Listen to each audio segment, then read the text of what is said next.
রন্ধনশালা থেকে আপনাদের সকলকে স্বাগত জানিয়ে আজকে আমি আপনাদেরকে করে দেখাবো পাবদার একটা রেসিপি।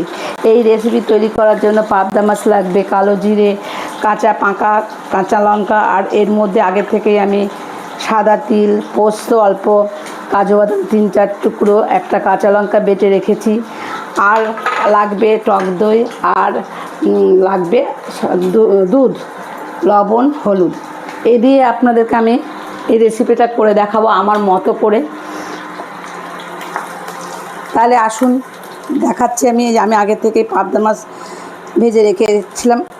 এবার একে একে আমি এর মধ্যে কালো জিরে ফোড়ন দিয়ে আমি এর মধ্যে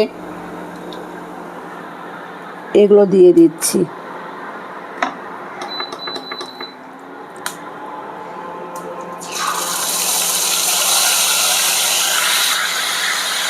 এই রেসিপিটা রান্না করতে খুব বেশি সময় লাগে না, চটজলদি হয়ে যায়।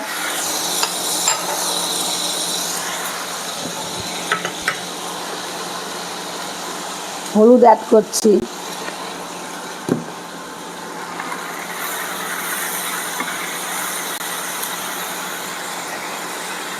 আপনারা টক দই না দিলে আপনারা টমেটো দিয়েও করতে পারেন, যেহেতু আমি আজকে টমেটো দিচ্ছি না। ঘরে আমার যা যা উপকরণ ছিল সে দিয়েই তৈরি করছি, ঘরে টমেটো ছিল না বলেই আমি টক দই অ্যাড করেছি।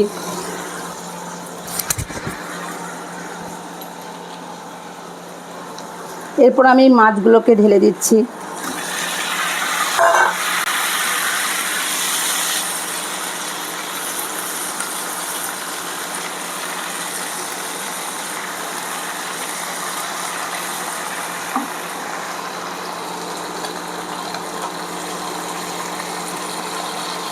দুধ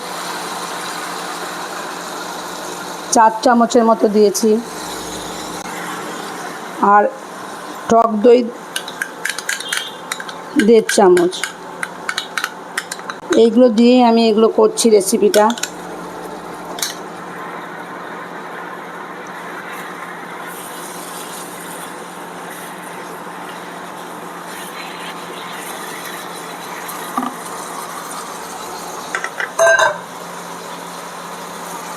আর বন্ধুরা, আমি 1/2 চামচের একটু বেশি লবণ অ্যাড করলাম।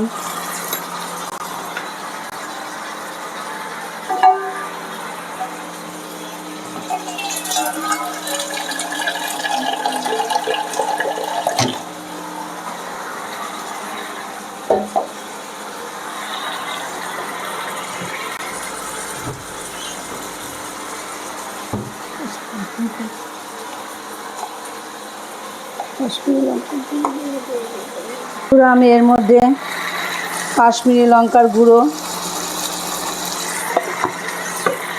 অ্যাড করলাম 1 চামচ, সামান্য একটু মিষ্টি। এগুলো দিয়ে আমি একটু নাড়িয়ে চাড়িয়ে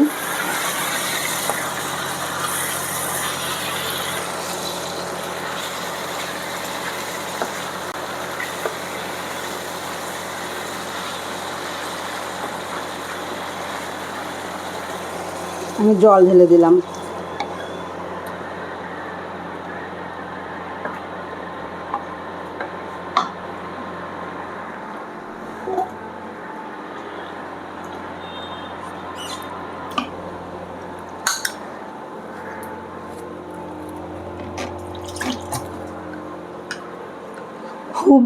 খুব বেশি সময় লাগে না বন্ধুরা, এই রেসিপিটা 10 মিনিটের আগেই তৈরি হয়ে যায়।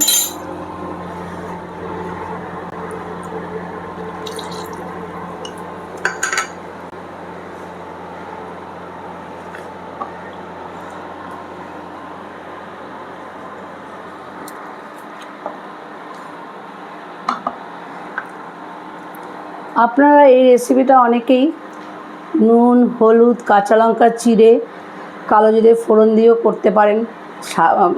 নামানোর আগে ভাজা জিরের গুঁড়ো দিয়েও করতে পারেন, খেতে ভালোই লাগবে।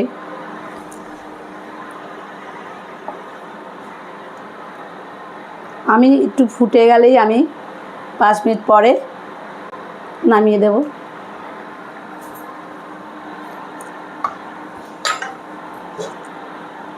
আমি এখন ঢেকে দিচ্ছি বন্ধুরা। স্টার্ট।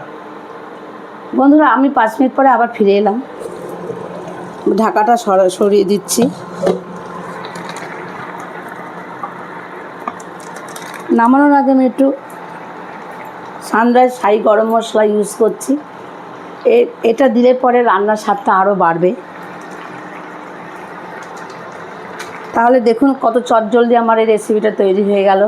আপনারা প্লিজ চেষ্টা করবেন যে এই রেসিপিটা করে খেয়ে দেখবেন কেমন লাগছে। ভালো লাগলে আমাকে সাবস্ক্রাইব করতে ভুলবেন না এবং আপনারা সবাই আমার সঙ্গে থাকবেন। আপনারা আমাকে এই চ্যানেলটাকে এগিয়ে নিতে সাহায্য করবেন, সেই আশা রেখে আমি এখানে আজকে শেষ করছি। ভালো থাকবেন বন্ধুরা।